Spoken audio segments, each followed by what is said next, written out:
ලංකාවට සල්ලි යවන්න ඕනේද? එහෙනම් පවුමකට රුපියල් 300ක් දෙන්න අපි සූදානම්. වෙන කොහෙන්වත් නොලැබෙන මේ වාසිය easy cash රටින්ම පමණයි. කරන්න තියෙන්නේ SA.01 කියන කූපන් අංකය කතා කරලා කියන එක විතරයි. මතක තියාගන්න මේ විශේෂ වාසිය මුලින්ම ලියාපදිංචි වෙන 10 දෙනාට පමණයි.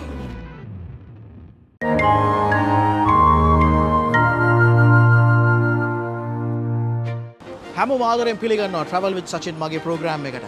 ඔව් අද අපි ඔයගොල්ලන්ට පෙන්නන්නේ Harrods. Harrods කියලා කියන්නේ ලෝකයේ තියෙන මුල් පෙළේ ලක්ෂරි ඩිපාර්ට්මන්ට් ස්ටෝර් එක කියලා කිව්වත් හරියටම හරියි.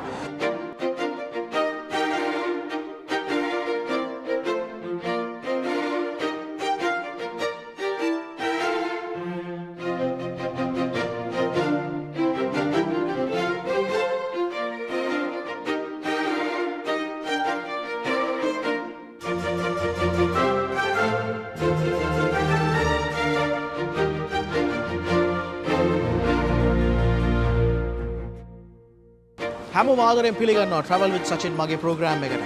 1849 ඉඳලා Harrods මෙතන ව්‍යාපාරික කටයුතු කරනවා. ඊටමත් කුඩාවට පටන් ගන්න අද වෙනකොට ලෝකයේ ඊටමත් දැවැන්ත වෙළඳ සන්නාමයක් බවට පත් වෙන්න Harrods ආයතනයට හැකියාවක් ලැබී තිබෙනවා.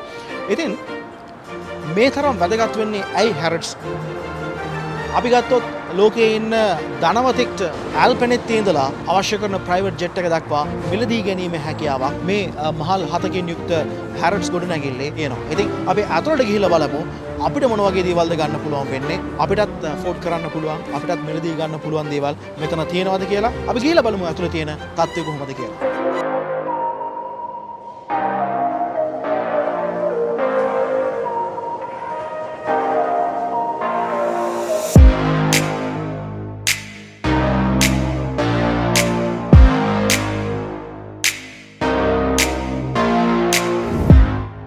එදදාසරසිය විසි හතරේදී චාල්ස් හෙන්රි හැරඩ්ස් නැගෙනහිර ලන්ඩනේ තනි කාමරයක සිල්ලර බඩු වෙළඳාමකින් කුඩාවට ආරම්භ කළ ව්‍යාපාරයයි අද ලෝකයේ මුල් තැන වැචපෙන ප්‍රසිද්ධ ව්‍යාපාර චාලයක් බවට පත්වේ තිබෙන්නේ. ක්‍රමයෙන් දියුණු වන හෙන්රි 1849 දී තමයි ඔහුගේ ව්‍යාපාර කටයුතු නයිට්ස් බ්‍රිජ් නමින් හඳුන්වන මේ ප්‍රදේශයට රැගෙන එන්නේ. 1883 දී හැරඩ්ස් පැරණි සාප්පුවට ගින්නෙන් බරපතල හානි සිදුවනවා. අද අපි දකින මේ ගොඩනැගිල්ලදී කරන්නේ 1905 දී. 1985 දී පවුම් මිලියන 616කට ඊජිප්තු ජාතකයන් දෙපළක් වන ෆ්‍රේඩ් සහෝදරවරු මේ මිලදී ගන්නවා. එතෙන් පටන් වසර 25ක් හැරඩ්ස් පාලනය කරන්නේ ඔවුන් දෙපළ. ඉන් කෙනෙක් තමයි මොහොමඩ් අල්ෆ්‍රේඩ්. ඩයනා කුමරියගේ මේ යාමත් සමග කරලියට එන ඇගේ පෙම්වතා ඩොඩි ෆ්‍රේඩ්ගේ පියා තමයි මොහොමඩ් අල්ෆ්‍රේඩ්. 2010 දී මොහොමඩ් අල්ෆ්‍රේඩ් මේ කටාර් ආයෝජන අධිකාරයට විකුණා දමනවා.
කවුරුත් දන්න දෙයක් තමයි ඩයනා කුමරියගේ පෙම්වතා තමයි ඩොඩි ෆ්‍රේඩ් කියලා කියන්නේ. 1987 දී ප්‍රංශයේදී ඩයනා කුමරිය සහ ඇගේ පෙම්වතා මිය යාමත් සමගින් 2005 දී ඔහුගේ පියා ඩොඩිගේ පියා මොහොමඩ් අල්ෆ්‍රේඩ් තීරණය කරනවා මේ ස්ථානයේ ලොකු පිළිරුවක් ඔවුන් දෙපළ වෙනුවෙන් නිර්මාණය කරන්න ඉනසන්ට් වික්නම් නමින්. ඉතින් 2018 න් පස්සේ එය මෙතනින් ඉවත් කරගන්නවා.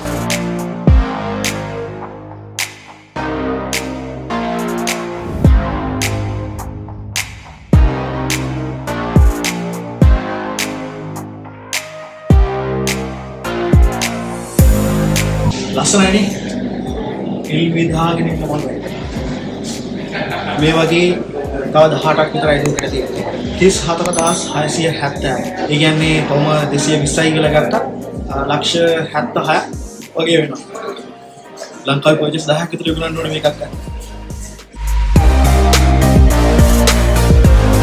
මේවා ඉතින් ගොඩක්ම තමන්ගේ තාත්තා පෙන්නන්නේ.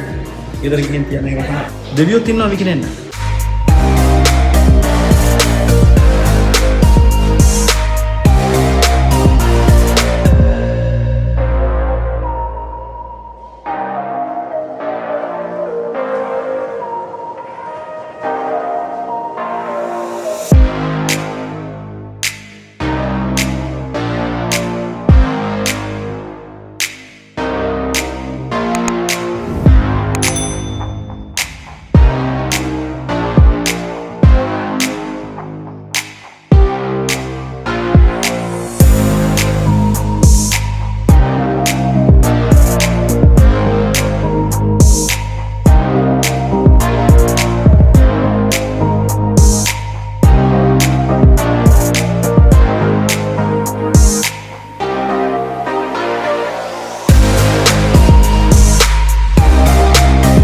එංගලන්තයේ පුරා දැන් හැමතැනකම ස්කැලේටර්ස් පාවිච්චි කරත් මුල්ම ස්කැලේටර් එක පාවිච්චි කරලා තියෙන්නේ Harrods. ඒ 1898 දී. අපි දැන් මේ ඉන්නේ ෆස්ට් ෆ්ලෝර් එකේ women's wear කාන්තාවන් සඳහා වෙන්වෙච්ච ඩිපාර්ට්මන්ට් එකේ තමයි අපි ඉන්නේ. කලින් මෙතන pet department එකක් නැත්නම් සුරතල් සතුන් වෙනුවෙන් වෙන්වෙච්ච කොටසක් තිබිලා තියෙනවා. සුරතල් සතුන් විතරක් නෙමෙයි මෙතනදී මිලදී ගැනීමට හැකියාවක් ලැබී තිබෙනවා ඔටුවන්, ඒ වගේම ව්‍යාග්‍රේන්, ඒ වගේම තවත් ලෝකයේ දුර්ලභ සතුන් මෙතනදී මිලදී ගැනීමට හැකි වෙයි තිබෙනවා. පසුකාලීනව ඒ කොටස වැහිලා ගිහිල්ලා තියෙනවා. ඉතින් ඒ දවස්වල ඔටුවෙක් ගන්න ඕන නම් ඔටුවෙක් උනත් මෙතනින් ගන්න පුළුවන්. 1917 දී තමයි පෙට් ඩිපාර්ට්මන්ට් එක ආරම්භ කරලා තියෙන්නේ. උරග විශේෂ සිංහ පැටවුන්, චිම්පන්සීන් සහ අලි පැටවුන් සඳහා මෙතනදී හොඳ ඉල්ලුමක් ලැබී තිබෙනවා. ඔබ අහලා ඇති ජේ.ආර්. ජයවර්ධන ජනාධිපතිවරයා ඇමරිකාවේ හිටපු ජනාධිපතිවරයෙක් වන රොනල්ඩ් රේගන්ට අලි පැටවෙක් ප්‍රදානය කරා කියලා. රේගන් ජනාධිපතිවරයා කොතරම් අලි පැටවුන්ට ඇලුම් කළාද කියනවා නම් ඔහු මෙහිනුත් අලි පැටවෙකු මිලදීගෙන තිබෙනවා.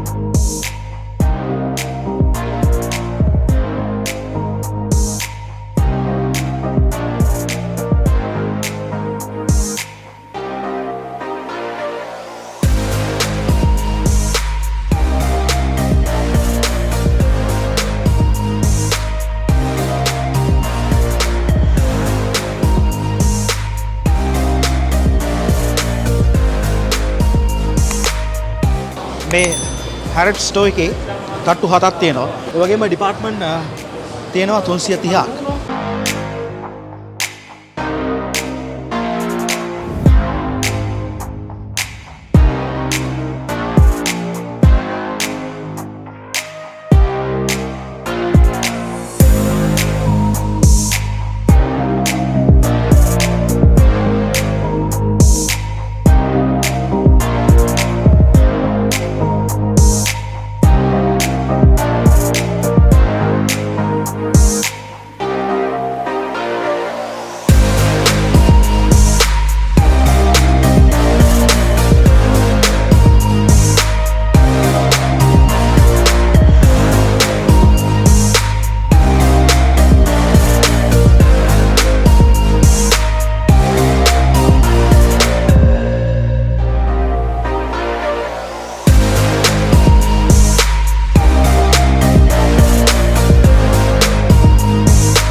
Harrods ලස්සනටම පේන්නේ රාත්‍රී කාලයට. නැත්තම් මේ බල්බ්ස් පත් වෙන්න ගත්තට පස්සේ, ඒ කියන්නේ හවස 6න් පස්සේ මෙතන බල්බ්ස් 12000කට ආසන්න සංඛ්‍යාවක් තියෙනවා කියලා තමයි දැනගන්න ලැබෙන්නේ. හැබැයි Harrods ලස්සනටම බලා ගන්න පුළුවන්. Harrods විතරක් නෙමේ ලන්ඩන් නගරේ මේ මුළු සිටි එකම ලස්සනටම බලා ගන්න පුළුවන් වෙන්නේ ක්‍රිස්මස් කාලයට, ක්‍රිස්මස් සීසන් එකට. මොකද මුළු ලන්ඩන් නගරයම මේ හැමතැනක්ම හරියට දිව්‍ය ලෝකයක් වගේ. දැන් අහන්න එපා දිව්‍ය ලෝකෙ කොයි වගේද කියලා. දිව්‍ය ලෝකෙ වගේ. ඒ තරම් ලස්සනයි. අපි ක්‍රිස්මස් කාලේට ආපහු එමු. ඒ වගේම ලන්ඩන් නගරයේ වටේත් අපි ඔබ එක්කන් යන්න බලාපොරොත්තු වෙමින් ඉන්නවා. ලෝකේ ප්‍රසිද්ධම ලක්ෂරි ඩිපාර්ට්මන්ට් ස්ටෝර් එක බලන්න තමයි අද අපි ආවේ. ඒ වගේම වැඩසටහන ගැන හිතන දේවල් කියන්න, කමෙන්ට් කරන්න අමතක කරන්නත් එපා. ඉතින් තාමත් අපේ channel එක subscribe කරලා නැත්නම් දැම්ම ගිහලා subscribe කරන්න. travel with Sachin ඊළඟ එපිසෝඩ් එකකින් අපි ආයෙත් හම්බ වෙමු. එහෙනම් ගිහින් එන්න හැමෝටම ජය වේවා.